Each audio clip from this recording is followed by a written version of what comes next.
पवित्र श्रीमद् भागवत गीता, पवित्र चारों वेद, पवित्र कुरान शरीफ, पवित्र बाइबल, पवित्र गुरु ग्रंथ साहिब, पवित्र कबीर साहिब की वाणी में छुपे हुए गूढ़ रहस्य अर्थात तत्व को जानने के लिए कृपया अवश्य सुनिए जगत गुरु तत्वदर्शी संत रामपाल जी महाराज के मंगल प्रवचन की जय। बंदी छोड़ कबीर साहेब की जय। बंदी छोड़ गरीबदास जी महाराज की जय। स्वामी रामदेवानंद जी गुरु महाराज की जय।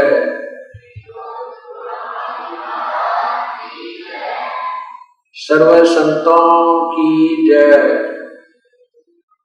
सर्व भक्तों की जय। धर्मी पुरुषों की जय। श्री काशी धाम की जय। श्री छुटानी धाम की जय। श्री करोथा धाम की जय। श्री बरवाला धाम की जय। सत साहिब नमो नमो सतपुरुष को नमस्कार गुरु की नहीं सुर नर मुनि जन साधु संतों सर्वस दी नहीं सतगुरु साहिब संत सब दंडोतम प्रणाम। आगे पीछे मत हुए तिनको जा कुर्बान नर आकार निर्विषम काल जाल बंधन निर्लेपम निज निर्गुण अकल अनुपदेशो गुणम सोहम सुरति समापतम सकल समाना नीरतल उर्वल हिरंबर हरदम बेपरवाह था है वार पार नहीं मद तुम गिर जो सुमर सिद्ध होई गणनायक गलता ना करो अनुग्रह सोई पारस पद परवाना आदि गणेश मनाऊं गणनायक देवन देवा चरण कमल लाऊं आद अंत करूं सेवा ब्रह्म शक्ति संगीता हृदय सिद्धिदाता सोई अविगत गुण अतीत सत्य पुरुष निर्मोही जगदम्बा जगदीशम मंगल रूप मुरारी तन्मन अर्पो शीशम भक्ति मुक्ति भंडारी सुर नर मुनि जन ध्यान ब्रह्मा विष्णु महेशा शेष सहस मुख गाव पूजय आदि गणेशा इंद्र कुबेर शरीखा वर्ण धर्म राय ध्यान समर्थ जीवन जी का मन इच्छा फल पावे 33 कोटि आधारा धाम से 88 उतर बहुजल पारा कट है युक्ति फांसी 33 कोटि आधारा धाम से 88 उतर बहुजल पारा कट है युक्ति फांसी।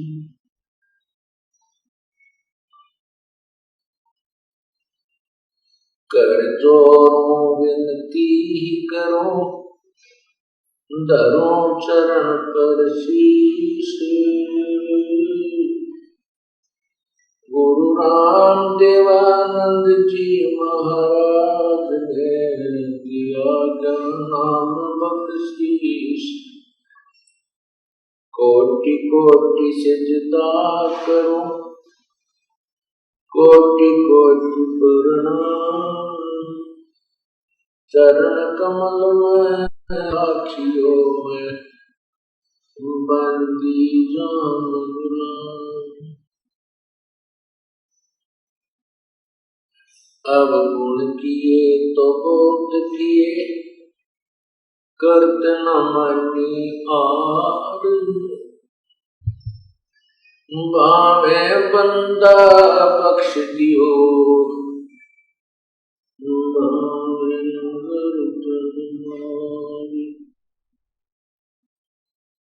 अब गुण किए तो बहुत किए, करत न मानियार। भावे बंदा बख्श दियो, भावे गर्दन उतार। अब गुण मेरे बाप जी, बख्शो गरीब नवाज। जो मैं पूत कपूत हूँ, मोर पिता पूर्ण।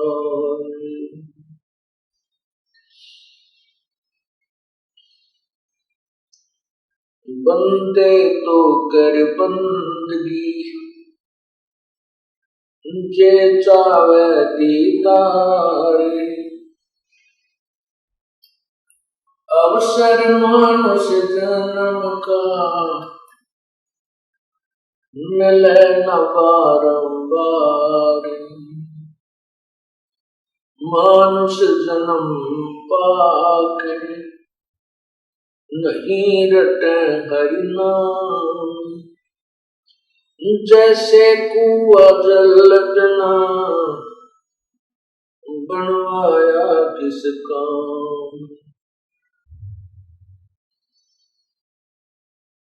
कबीर हरि की भक्ति करो, तज विषयों रस चोजी। बार बार ना पाओगे ये, मनुष्य जन्म की मौज। मानुष जन्म दुर्लभ है, ये मिले न बारंबार। तरवर से पत्ता टूट गिरे वो, बहुर न लगता डार। वो पृथ्वी पति चकवे गए, जिनके चक्कर चलते। रावण सरीखे कौन गिने, ऐसे गए अनंते। लौट सको तो लूटियो, राम नाम की लूटे। पीछे फिर पछताओगे, प्राण जहांगे छूटे। नहीं भरोसा देखा, ये विनस जावे क्षण माही। श्वास उश्वास में नाम जपो, और यतन कछु नाही। श्वास उश्वास में नाम जपो, व्यर्थ श्वास मत खो। न जाने इस श्वास को, आवण हो न हो।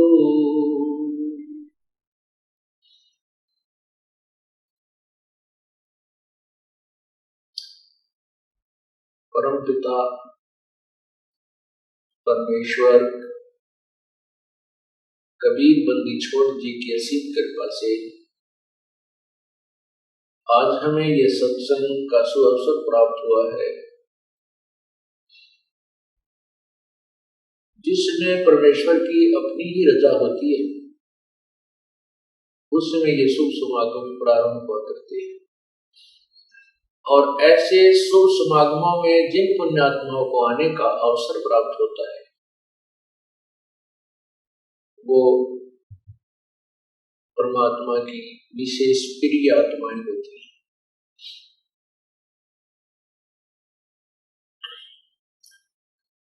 आज ये सत्संग का प्रोग्राम,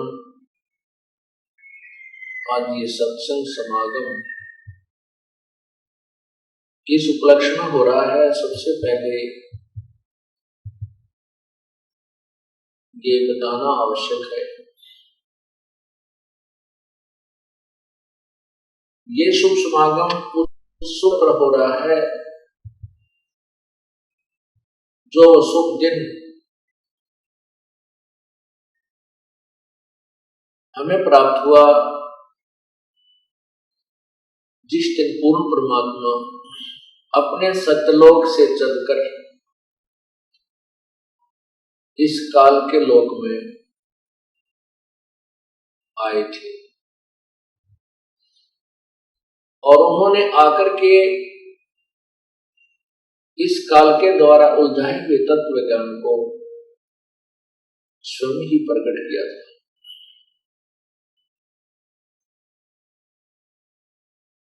वो शुभ दिन है ज्येष्ठ सुदी पूर्णमासी, जो 18 जून सन 2008 को है। उसी के उपलक्ष्य में ये 5 दिवसीय शुभ समागम उस परम पिता की असीम कृपा से आज प्रारंभ हो रहा है। आज ये 14 जून सन 2008 का शुभ दिन है। व्यास परमात्मा की अमृतवाणी का प्रकाश हुआ और प्रभु की महिमा का गुणगान किया जाएगा।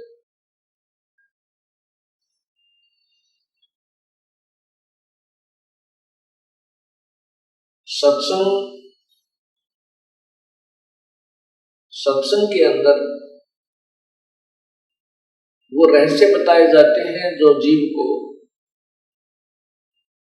कभी जीवन में सुनने को नहीं मिले होते,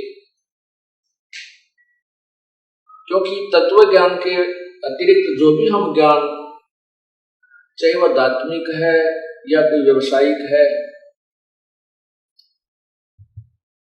उसको सुनते रहे। उस ज्ञान को सुनकर हम उस रंग में इतने रंगे कि हमने उस अपने दैनिक क्रिया और जैसे भी हम साधना छोटी जैसे भी होता था वो करते थे, उसके अतिरिक्त कोई ज्ञान नहीं था। सत्संग में आने से परमात्मा की उस महिमा का ज्ञान होता है जो अति आवश्यक होती है, और साथ में जीव को अपने कर्मों का जो कर्म वो कर रहा है अपने जीवन में, उनका भी ज्ञान होता है, ये कितने शुभ हैं और कितने अशुभ हैं।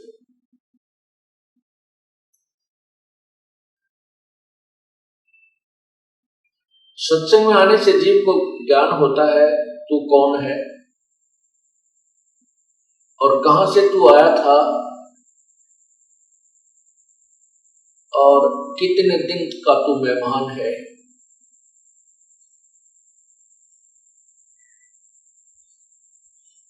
और जो कर्म तू कर रहा है, इनके अतिरिक्त भी कोई कार्य है या नहीं। परमात्मा हमें फिर याद दिलाते हैं,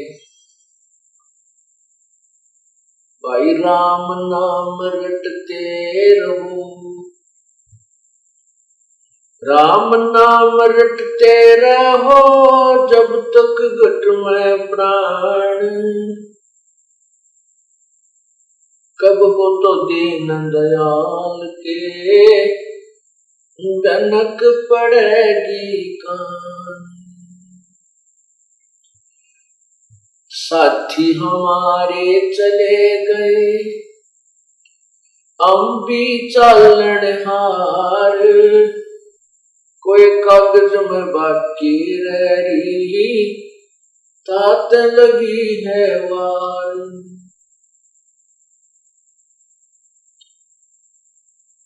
कबीर पतझड़ आवत देख कर बन रोवे मन माही, जो ऊंची टहनी पात थे अब पीले हो जाए।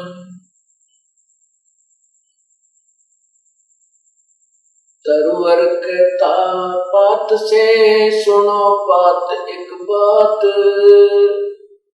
बात जड़नता यूं कहे सुन गई तरवर राय, अब के बिछुड़े ना मिला न जाने कहां गिरेंगे जाए। तरवर कहता बात से सुनो बात एक बात, यहाँ की यह रीति है एक आवे एक जात। साथी हमारे चले गए हम भी चलन हारे, कोई कागज में बाकी रही तात लगी है वार।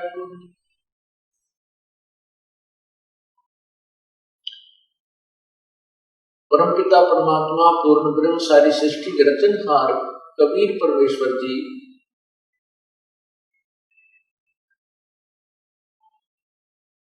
सन 1398 विक्रमी संवत 1455 ज्येष्ठ सुदी पूर्णमासी को सशरीर आकर के कमल के फूल पर प्रकट हुए थे। एक नवजात शिशु का रूप धारण किया था। लीला करते हुए प्रभु बड़े हुए थे। 5 वर्ष की आयु से ही वो अपने तत्व ज्ञान का प्रचार करने लग गए थे।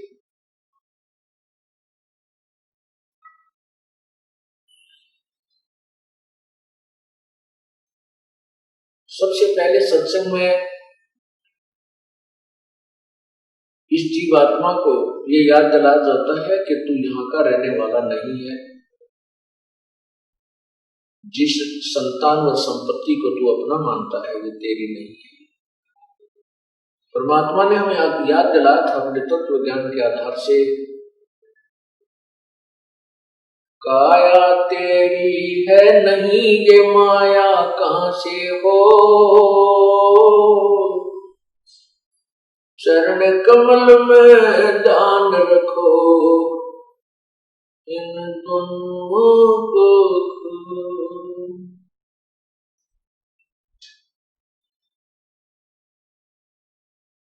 कबीरा वो दिन याद करो पग ऊपर तल शीश, मर्त मंडल में आके तो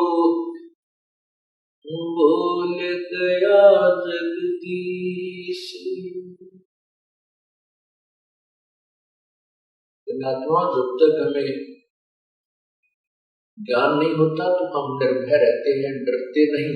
ना पाप का डर ना मृत्यु का डर। जैसे अबोध बच्चा होता है, वो बालक बिजली के नंगे तार को छू लेता है, पकड़ लेता है, जहां से स्पार्किंग होकर और उसमें आतिशबाजी हो रही होती। उसको अच्छी वस्तु जानकर उसको भी छू लेता है और अपनी जान से हाथ धो बैठता है। बच्चा जब बड़ा हो जाता है उसको बताया जाता है कि ये बिजली है, ये बहुत भयंकर है, इसके नंगे तार को हाथ नहीं लगाना चाहिए, नंगे तार से छूने से ये मार डालती है, मृत्यु को प्राप्त हो जाता है प्राणी। तो फिर वो बच्चा जब उसको ज्ञान शाना होता है, उसको ज्ञान हो जाता है, तो ज्ञान होने से वो भय मानता है, डरता है, और डरता है तो उस भयंकर वस्तु के निकट नहीं जाता जो उसकी मौत का कारण बन जाती है। ठीक इसी प्रकार जब हम सत्संग में आते हैं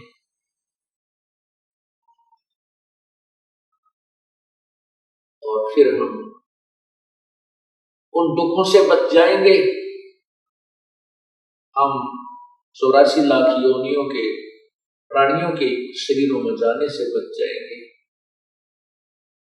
हम बहुत से दुख से बच जाएंगे क्योंकि हमें डर बनेगा, और डर ज्ञान से बनता है। इसी प्रकार जब हम सत्संग में आते हैं तो अपने पूर्व जो कर्म कर रहे होते हैं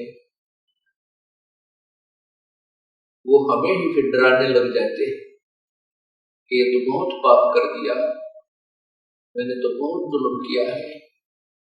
उसका प्रायश्चित और साथ में उससे बचने का जो तरीका, समाधान वो तुरंत करने की चेष्टा करता है। ये ज्ञान आपको फिर सत्संग से ही होता है।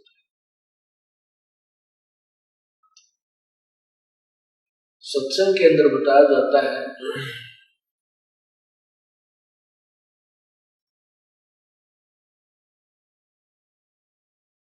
आजा बंदे शरण राम की, फिर पीछे पछतावेगा भाई। आजा बंदे फिर पीछे पछतावेगा भाई। आजा बंदे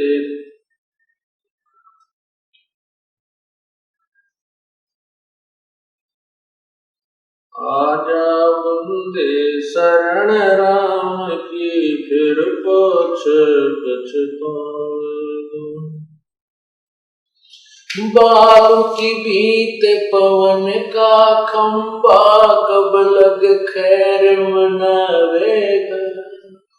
बालू की बीत पवन का खंबा, कब लग खैर मनावेगा। काल बली तेरे सिर पे बैठा, भुजा पकड़ ले जावे। काल बली तेरे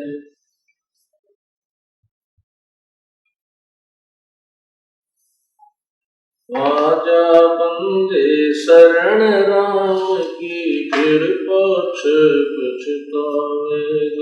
भाई।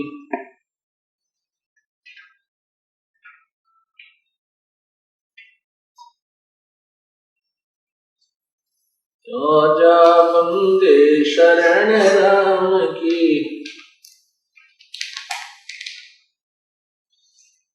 बालों की बीत पवन का खंबा, कब लग खैर मनावेगा।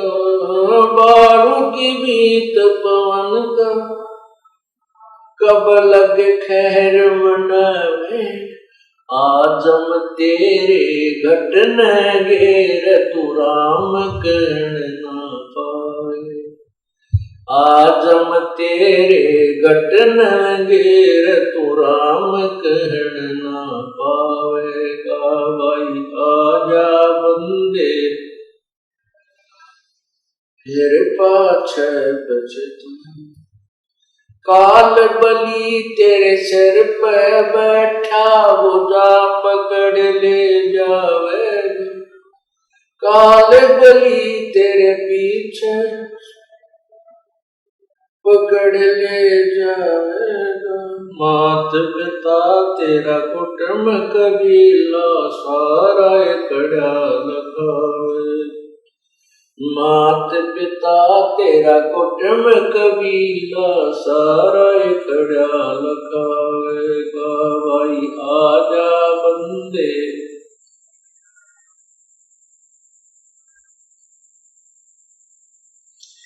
धर्म राय तेरा लेखा मांगे, वहां क्या बात बनावेगा।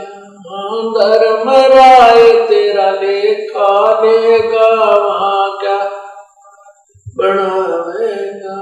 लाल खंभ से बांधा था, बिन सतगुरु कौन छुटावेगा भाई। लाल खंभ से बांधा था, बिन सतगुरु कौन छुटावेगा भाई। आजा बंदे शरण राम की, फिर पाछे पछतावेगा भाई।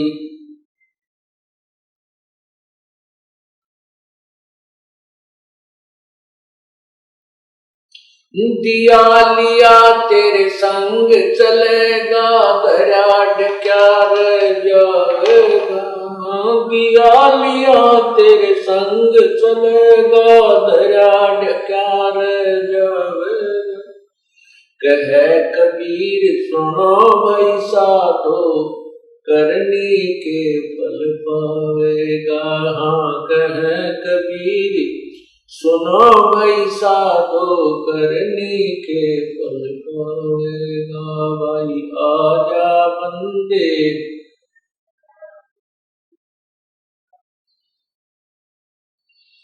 भाई आजा बंदे शरण राम की, फिर पाछड़ पछतो। परमात्मा ने, कबीर परमेश्वर जी ने क्या बताया है कि आजा बंदे शरण राम की,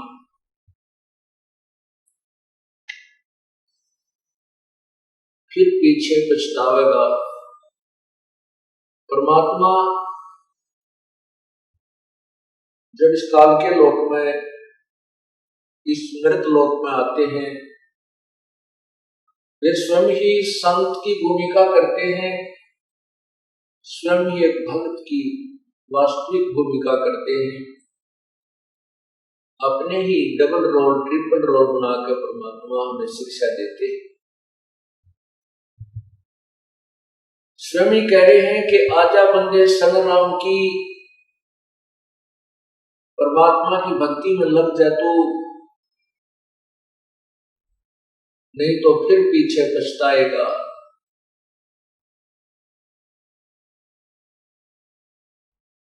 फिर साथ में हमें याद दिलाते हैं, ये बालू की भींत, जैसे बालू रेत से द्वार बनाई जाए, वो इतनी अस्थायी होती है कि वो कोई पशु का पैर लग जाए तो गिर जाए, तेज वर्षा आ जाए तो उसके नाम निशान नहीं मिले, तेज हवा से वो भी डिस्टर्ब हो जाती है, नष्ट हो जाती है। इसी प्रकार हमारा ये शरीर 5 तत्वों से बना हुआ पुतला है, इसका पता नहीं किस कारण से अंत हो जाए। एक्सीडेंट में ये नष्ट हो सकता है, पानी में डूब जाए, बिजली का करंट लग जाए, हार्ट अटैक हो जाए, कितना कैंसर हो जाए, कोई ना जाने कितने प्रकार की बीमारियां इसके पीछे लगी हुई है। और ऐसे गंदे, ऐसे अस्थायी शरीर को पाकर तो इतना भूल गया कि भगवान भूल गए। इस शरीर की वास्तविकता भी हमें संतों से ही पता चला, नहीं तो हम इसको बहुत ही अच्छा और सथाई माने हुए थे। इसलिए हम डरते नहीं थे, इसलिए हम भगवान को याद नहीं करते थे। अब हमने इसकी अस्थायित्व का पता चल गया कि ये तो कुछ भी को नहीं। परमात्मा कहते हैं, पानी जैसा बुदबुदा आसमान उसकी जात, देखत ही छुप जावेगा जो तारा पर्वत। ये तो पानी जैसा बुलबुला, पानी के ऊपर एक बुलबुला आ जाता है, वो कुछ देर तो बहुत ज्यों का तो रहता है, 1 सेकंड में उसका पता नहीं चलता। इसी प्रकार ये मनुष्य शरीर है, एक बार हमारे हाथ से छूट गया, इससे प्राणी निकल गया, इसको सवा कर देंगे या कि तो जमीन में गाड़ देंगे, इसका नाम निशान मिटा दिया जाएगा। इसलिए हम इस मिट्टी से लाभ उठाना है। जैसे किसान मिट्टी से गेहूं उत्पन्न कर देता है, अपनी जीवन रक्षक गेहूं को बना लेता है, उससे धन कमाता है, मकान बना लेता है, अपने कपड़े वस्त्र ब्याह शादी की व्यवस्था कर देता है, मिट्टी से कर लेता है। ठीक इसी प्रकार हमने इस 5 तत्वों से बने हुए इस मिट्टी के महल से, इस मिट्टी के खेत से राम नाम का धन एकत्रित करना है, ये कमाई करनी है। यदि हमने इस मिट्टी से राम नाम का धन संचित कर लिया तो इसका लाभ है, अन्यथा मनुष्य शरीर का कोई यूज नहीं, कोई लाभ नहीं। नहीं तो हम वही कर्म करते हैं जैसे आम प्राणी करते हैं, बच्चों को उत्पन्न करना, उनके अंदर मोह ममता, और फिर इस शरीर को त्याग करके चले जाए।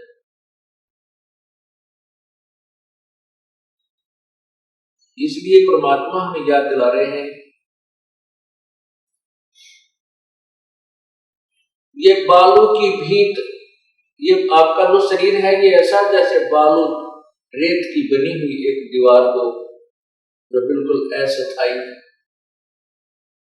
जिसका कोई भरोसा नहीं कब और किस कारण से नष्ट हो जाए, ऐसे शरीर, ऐसा शरीर है। और फिर कहते हैं इस मिट्टी से बने हुए शरीर की तू कब तक खैर मनावेगा, कब तक शुक्र मनावेगा। बीमार हो गया, कोई इंजेक्शन लगा दिया, राहत मिल गई, कैंसर होगी, डॉक्टर भी हाथ खड़े कर देते हैं, भाई तो ये मृत्यु को प्राप्त होगा ही होगा। तो परमात्मा कहते हैं मान लीजिए 100 वर्ष भी रह गया तो भी अंत होना इसका, इसकी खैर कब तक मनाएगा, अर्थात इस मिट्टी से लाभ उठाने से ही तेरा लाभ होगा, परमात्मा प्राप्त होगा।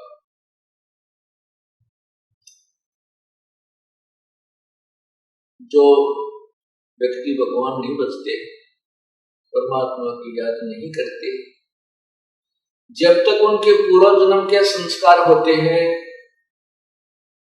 उन जब तक चलते हैं तब तक तो सुखी नजर आता है, शरीर भी स्वस्थ है, घर में भी सुख है, कार कोठी भी है, फैक्ट्रियां भी खूब धड़ाके से चल रही हैं। और जिस समय पाप कर्मों का प्रभाव शुरू होता है, पुण्य समाप्त हो जाते हैं, फिर फैक्ट्रियां बंद होने लग जाती हैं, मजदूर हड़ताल कर लेते हैं, शरीर में रोग बढ़ जाते हैं, और अंत में वो प्राणी अपने पुण्यों को बर्बाद करके और चला जाता है, पाप कर्मों के भोग होकर शरीर छोड़ देता है। सत्संग में याद दिला जाता है कि जो प्राणी आज जैसे भी संस्कार है, कोई राष्ट्रपति बना है, कोई प्रधानमंत्री बना है, कोई मुख्यमंत्री बना है, या कोई अन्य अधिकारी है, या हमारे जैसा कोई गरीब है, कोई रिक्शा चला रहा है, कोई मजदूर है, किसान है, किसी को रोग लगा है, कोई स्वस्थ है, ये अपने ही पूर्व जन्म के और पापों के आधार से। ये पूर्व जन्म में जब हम कभी मानुष जीवन में थे, उस समय हमने ये पुण्य और पाप किए थे, जिनका भोग आज हम भोग रहे हैं। और इस जन्म में यदि हम कोई शुभ नहीं करेंगे तो भविष्य में हमें प्राप्त नहीं होगा। जैसे किसान फसल तैयार करके और गेहूं को निकाल के अपने मकान में डाल देता है, गेहूं के ठेके भर लेता है, और यदि वो किसान अगले सीजन में फिर से फसल नहीं बोता है, तो जो पहले उस सीजन में गेहूं जोड़कर जो रखी हुई थी, एकत्रित की हुई थी, वो हो सकता है उसके 2 वर्ष भी काम निकाल के खाने पीने का, हो सकता है वो 3 साल भी काम चला दे। फिर वो यदि फिर से वो किसान उसी प्रोसीजर को नहीं अपनाएगा, अर्थात फिर से खेती तैयार नहीं करेगा, बीज नहीं बोएगा, तो किसान कंगाल हो जाएगा, उसके बच्चे मजदूरी करेंगे, मांगता फिरेगा, भीख मांगेगा, निर्धन हो जाएगा। ठीक इसी प्रकार हम पूर्व जन्म में की हुई कमाई के ठेके पर रखे हैं, उनमें से हमें मनुष्य शरीर मिला है। इस मनुष्य शरीर में जो हमें प्राप्त है, आज हम उसको ठाठ से खा रहे हैं। कोई गुट्टी लगा रहा है, कोई सुल्फा पी रहा है, कोई अफीम खा रहा है, कोई शराब पी रहा है, कोई सिनेमा देखा है कि तो बकवाद गढ़ते हैं, परमात्मा से नहीं डरते हैं, परमात्मा को याद नहीं करते हैं, और करते हैं तो फॉर्मलिटी ही करते हैं, शास्त्र अनुकूल साधना नहीं करते, तो उनका जीवन व्यर्थ हो रहा है। एक भक्त कह रहा था, उसने उपदेश नहीं लिया था, एक साधारण सी, एक कॉमन सी बात है, जैसे कोई व्यक्ति बीड़ी, शराब, मांस, तंबाकू प्रयोग नहीं कर रहा और हमारे साथ बहुत से भक्तों के साथ वार्ता हुई तो वो कहते हैं जी हम तो ना शराब पीता हूँ, ना मांस खाता हूँ, ना कोई और चोरी ठगी करता हूँ, अपना ईमानदारी से कार्य करते हैं और ठीक गुजारा चल रहा है, मुझे नाम लेने की कोई आवश्यकता नहीं, मैं तो वैसे ही नाम लिए बराबर हूं। तो उसको फिर समझाया जाता है कि हे भोली आत्मा, जो अवगुण आप नहीं कर रहे ये तो मनुष्य जीवन का प्रथम कर्तव्य है, और जो ये पाप भी, ये बुराइयां भी कर रहे हैं वो तो और ज्यादा पाप के भागी बन रहे हैं। आप केवल उन पापों से बचे हुए हैं जो अन्य व्यक्ति वो शराब, मांस, तंबाकू, चोरी, ठगी करके जो पाप कमा रहे हैं, लेकिन जीवन आपका भी इनकम्प्लीट है। मनुष्य जीवन का कर्तव्य आपका पूर्ण नहीं है। जैसे एक एकड़ जमीन में घास फूस, झाड़, बोझड़े, कांटेदार झाड़ियां खड़ी है और उसके साथ वाले एकड़ में, साथ वाले किले में, खेत में किसान ने खूब अच्छी तरह संभाल रखा है, उसमें कोई झाड़ नहीं, कोई कांटेदार झाड़ी नहीं, वो बिल्कुल बोने योग्य करके छोड़ दिया और बीज उसमें बीजा नहीं, तो क्या लाभ हुआ? जैसा वो झाड़ जंखाड़, कांटेदार झाड़ियां जिसमें कबाड़ उगा पड़ा है उस खेत में और बाहे समारे खेत में कोई अंतर नहीं है, यदि उस बाहे समारे खेत में बीज नहीं बीजा जाता। ठीक इसी प्रकार जो पुण्यात्मा बुराई नहीं करते वो तो समरा समराया खेत है, वो तो वैसे ही पुण्यात्मा है, राम नाम लेते ही उसकी तो बहुत अच्छी श्रद्धा बन जाएगी। और जो बुराइयां करता है उसको साफ किया जाता है। जिस प्रकार किसान कितना ही खराब खेत हो उसको कस्सी से, हल से, ट्रैक्टर से उसको कवाड़ियां दे काट पीट के उसके सारे घास अड़ंगे ने, कुबाड़ ने, खरपतवार ने काट के और निर्मल कर लेता है, साफ कर लेता है, फिर बाव और फिर बीज बीज देता है। जो पुण्यात्मा बुराई नहीं करते वो तो और अच्छी आत्माएं हैं, और जो बुराई करते हैं और सत्संग में आ जाते हैं, फिर सत्संग वचन सुनकर वो भी साफ हो जाते हैं, दोनों बराबर हो गए। रही बात उन पापों की जो पाप उसने कर लिए, जो बुराई करता था, चोरी करता था, ठगी करता था, बीड़ी शराब मांस तंबाकू पीकर पाप इकट्ठे करता था और दूसरे ने पाप किए नहीं। अब जिसने पाप किए उसका समाधान है परमात्मा के मंत्र में शक्ति है। जब ही नाम हृदय धरो बड़ो पाप को नाश, मानो जिनकी अग्नि की भाई पड़े पुराने घास।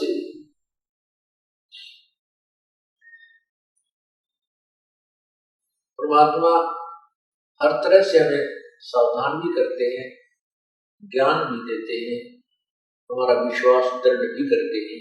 कहते हैं कि जिस समय आपको ये ज्ञान हो जाएगा सत्संग में आने से कि भाई परमात्मा का भजन किया नहीं, उसके अतिरिक्त वो पाप और कर लिए, चोरी डाके मार कर, ठगी करके, दो के 20 बना कर, मिलावट करके, शराब मांस तंबाकू पी के और मुंडी अच्छी नजर बना के, तो फिर उसको डर लगता है। वो सोचता है परमात्मा मेरा क्या होगा, मैं तो घोर पापी हूँ, मेरे तो कीड़े पड़ेंगे, कुत्ता बनूंगा, खाज लगे। क्योंकि सत्संग में आने से आत्मा को ज्ञान हो जाएगा कि सचमुच जो कहा जा रहा है ये सच्ची होगी, ये सत्य होगा। तो फिर उसको ये एक एक्स्ट्रा डर बन जाता है, ईव के बनेगा उसके लिए परमात्मा ने बताया कि घबरा मत। जैसे पहले जो आपसे बुराई हुई है वो अनजानपने में होगी, आपको पता नहीं था। जिस प्रकार छोटा सा बालक पालने में झूल रहा होता है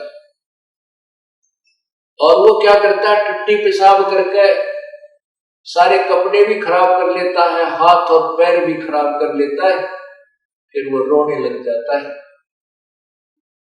माता जब आती है, उस बच्चे को देखती है, उसकी सारी परिस्थिति से परिचित होकर के वो तुरंत उस बच्चे को उठाती है, स्वच्छ जल से उसको धोती है, उसके कपड़े धोती है, स्वच्छ कपड़े बनाकर दूध पिलाती है, प्यार करती है, सीने से लगा देती है, क्योंकि माँ को पता था कि बच्चा बालक है, अनजान है, इसको पता नहीं। ठीक इसी प्रकार जब तक आप सत्संग में नहीं आए हो और आपसे जो गलतियां होती हैं वो परम पिता परमात्मा कबीर बंदी छोड़ आपको इस सत्संग रूपी जल से धोकर आपको राम नाम का दूध पिलाएगा और आपको सीने से लगाएगा, प्यार देगा। आपके अर्थात आपके जो पूर्व सत्संग में आने से पहले जो किए गए पाप आपके सारे नष्ट कर देगा, आपको साफ करके अपने भक्ति करने योग्य बनाएगा। और यदि जैसे बालक थोड़ा बड़ा हो जाए और वो फिर किधर पेशाब करके बिस्तर में जानबूझ के पिटाई बहुत करे, उसकी पिटाई होती है क्योंकि वो बकवाद कर रहा है, अब अनजान नहीं है। ठीक इसी प्रकार जब आप शाने हो जाओगे सत्संग सुनकर और नाम उपदेश लेकर के फिर गलतियां करोगे, फिर तो उस बच्चे की तरह पिटोगे जो जानबूझ कर बकवाद कर रहा है।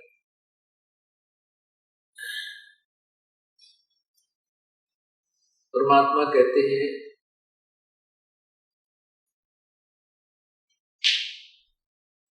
कि जब आप परमात्मा की शरण में आ जाते हो तो परमात्मा ने अपना या तो स्वयं आते हैं या अपना कोई और संत अपनी निजी आत्मा को यहां भेजते हैं अपने बच्चों को संभालने के लिए। जैसे इस दास की ड्यूटी लगा रखी है,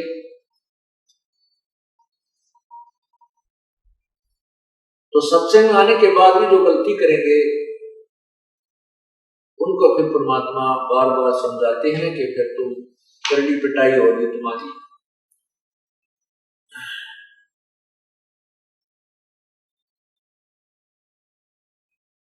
और फिर उसको जागृत करते हैं, भाई मानत न मन मोरा साधो, मानत न मन मोरा रे, बार बार मैं ये समझाऊं जग में जीवन थोड़ा रे, बार बार मैं ये समझाऊं जग में जीवन थोड़ा रे, मानत न मन मोरा साधो,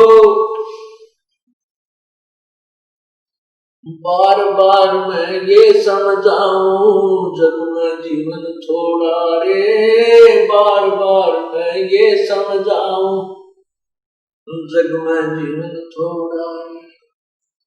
इस काया का गर्व न करियो के काला के गोरा रे, इस काया का गर्व न करियो के काला के गोरा रे, बिना भजन कछु काम न आव चाहे, एतर छड़को चारों ओरा रे, बिना भजन कछु काम न आव चाहे, अतर छड़को चारों ओरा रे, मानत न मन मोरा साधो,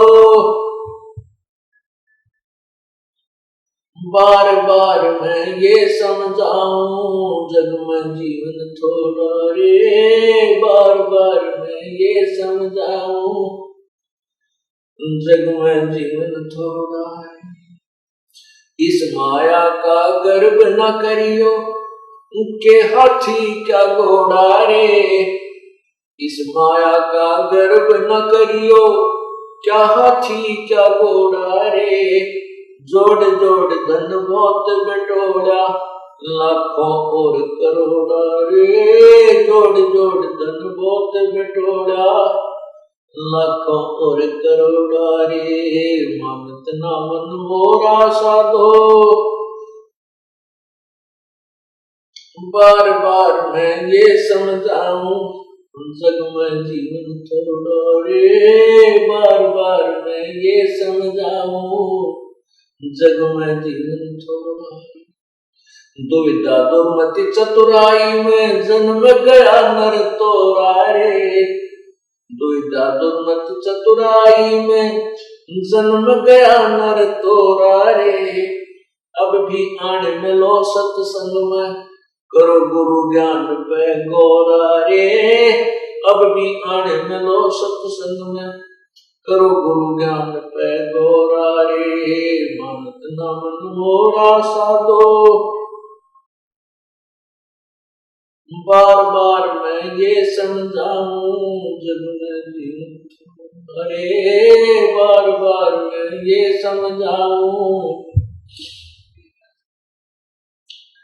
भाई शरण पड़े ने गुरु संभाले, जानिक बालक भोला रे, गुरु शरण पड़े को गुरु संभाले, जानिक बालक भोला रे, कहे कबीर तुम चरण चित राखो, जो सोई मडोरा रे, कहे कबीर तुम चरण चित राखो, जो सोई मडोरा रे, मानत ना मन मोरा साधो।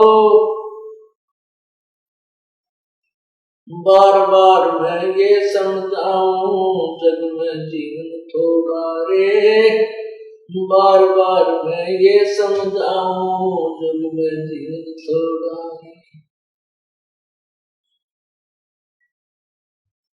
क्या बताते हैं कि सत्संग में आने के बाद भी ये मन इधर उधर की सोच में ज्यादा ही उलझा रहता है। उसको याद दिला जाता है कि इस काया का गर्व न करिए, भाई के काला के गोरा रे, ये जो मिट्टी का बना हुआ, ये 5 तत्वों से बना हुआ पुतला है, इसके अंदर झांक कर जरा सा देखें तो ये कुछ भी वस्तु नहीं है। इसकी शरीर की नाड़ियों में खून घूम रहा है, रक्त चल रहा है, मांस हड्डियों के ऊपर मांस लपेट रखा है, अंदर शरीर में थूक, टट्टी, पेशाब और सारा गंध भरा पड़ा है। हमारे शरीर की क्या स्थिति है? जैसे आपने एक्सीडेंट के अंदर कोई कुत्ता मरा हुआ देखा और रोड के ऊपर, उसकी आंत कितनी दूर तक बिखरी पड़ी होती है, उसके अंदर से टट्टी और पेशाब उसका अलग से पड़ा होता है, और शेष शरीर का जो मांस, हड्डी और चाम तो इधर उधर सड़क के चिपका हुआ होता है। तो उससे अपने शरीर की तुलना कर लेना बिल्कुल अंतर नहीं। तो इस भगवान ने इसके ऊपर सब ये कुछ अंदर भर के और ऊपर ये पालिश कर रखी है। किसी का काली पालिश है, किसी का गोरी है, अंदर सेम मटेरियल है। तो यहां बताते हैं, इस काया का गर्व न करियो, के काला के गोरा रे, इस काया का गर्व न करियो, के काला के गोरा रे, भाई बिना भजन कछु काम न आवे चाहे, एत्र छिड़को चार ओरा रे, बिना भजन कछु काम न आवे चाहे, भजन कछु काम न आवे चाहे, इतर छिड़को चार ओरा रे। इस शरीर के ऊपर कितना तो बढ़िया पाउडर छिड़क लो, कितना सुगंधित वस्तु तेल इसका मालिश कर लो, कोई बात नहीं। भाई सफाई शरीर की आवश्यक होती है, नहाना है, साबुन ला लो, वो बात अच्छी है। लेकिन भगवान नहीं भजा, परमात्मा को याद नहीं किया, तो इस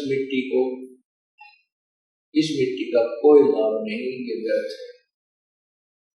फिर हम दूसरा गर्व करते हैं, घर में कार हो जाए, कोठी हो जाए। पहले घोड़े, आज तक तो कार, पहले घोड़ा जिसके घर में होता था एक रिच मैन माना जाता था, वो एक साहूकार व्यक्ति माना जाता था। जैसे आज जिसके घर में कार हो वो धनी व्यक्ति मान लिया जाता है।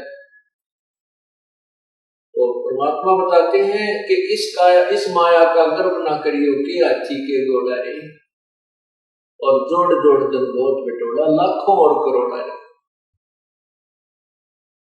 अब परमात्मा के नाम बिना यह जोड़ा जड़ा धन ऐसे व्यर्थ हो जाता है। कैसे? एक समय की बात है, अब देखो पुण्यात्माओं, जो हमारे अनुयायी हैं, जब से इस दास को आज्ञा हुई है परमात्मा की महिमा गुणगान करने की, उसी समय से सत्संग सुनते हुए आ रहे हैं। और सत्संग में वही बातें होती हैं जो प्रभु की महिमा की प्रतिदिन गाई और सुनाई जाती है। उन्हीं को बार बार सुनाया जाता है, उन्हीं के विषय में आपको प्रेरित किया जाता है, सावधान किया जाता है और परिचित कराया जाता है प्रभु की महिमा से। तो आपको प्रति बार, जितनी बार भी आप सत्संग सुनते हो और परमात्मा की महिमा कथाओं के माध्यम से सुनाई जाती है, यदि आपको वो अच्छी लगती है तो आप बहुत ही अच्छी भक्ति कर रहे हो, आपके अंदर परमात्मा की चाह है। अन्यथा क्या हो जाता है, जैसे हम प्रतिदिन खाना खाते हैं, रोटी आटा वही होता है और रोटी वही होती है। यदि आप स्वस्थ हैं तो वही रोटी, उसमें दाल सब्जी का थोड़ा बहुत फेरबदल हो जाता है। अगर दाल सब्जी ना हो और स्वस्थ हैं, समय पर आपको खूब भूख लगेगी, और समय पर जब आपको भूख लगी होगी तो सूखी रोटी हो, अचार मिल जाए तो भी अच्छा, नहीं तो पानी के साथ खाकर भी स्वादिष्ट लगती है, पेट भर दिया जाता है। यदि वो व्यक्ति बीमार हो जाता है, बुखार हो जाता है,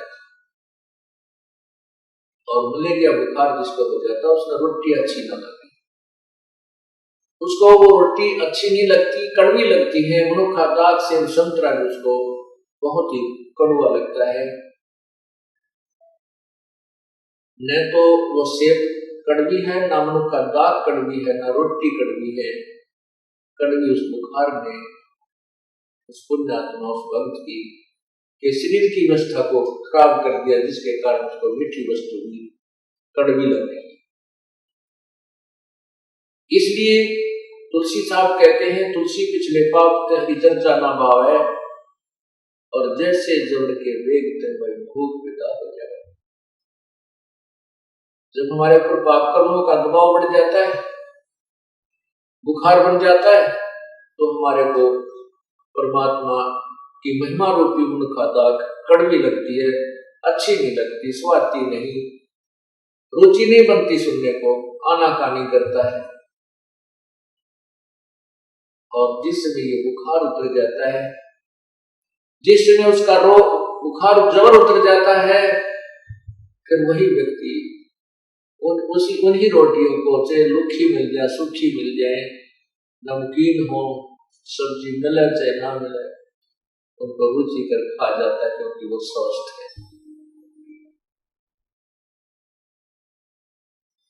जिस प्रकार जबर उतरने के उपरांत स्वस्थ व्यक्ति सुबह शाम उन्हीं रोटियों को रुचि खाता है, उसके मन में रुचि नहीं बनती तो वह स्वस्थ है।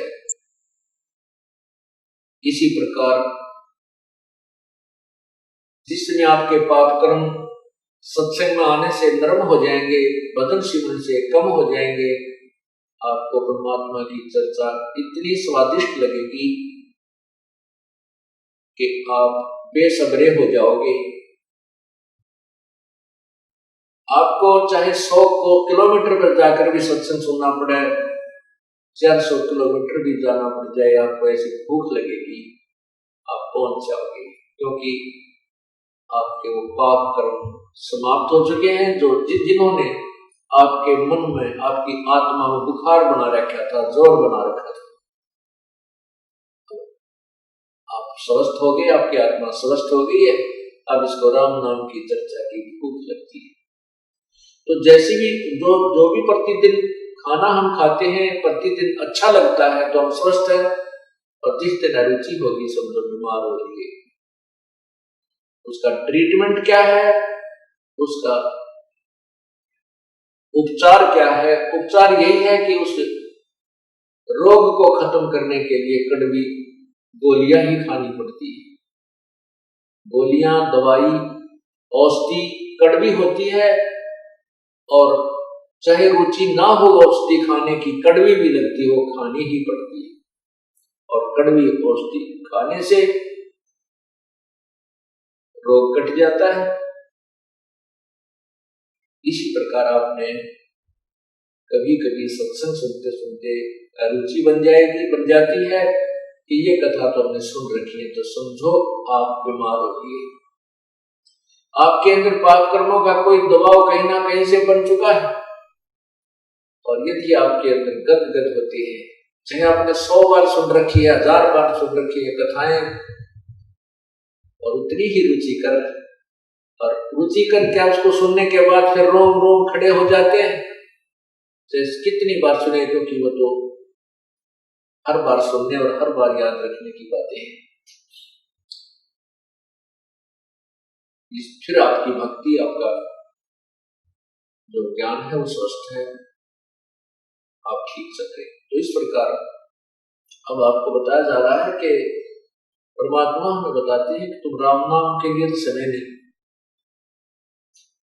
और संसारिक धंधे के लिए, एक पेट के लिए रात और दिन कहीं भी कठिन से कठिन काम हमें करना पड़ जाए, आप तुरंत करने लग जाते हैं। और परमात्मा के लिए जो समय, उस आप दिन प्रतिदिन के कार्य से बचे हुए समय में भी अगर आप परमात्मा के लिए तो समय निकाल लें तो भी हमारा कल्याण हो जाता है। और फिर जब हमारे से परमात्मा प्रसन्न हो जाएगा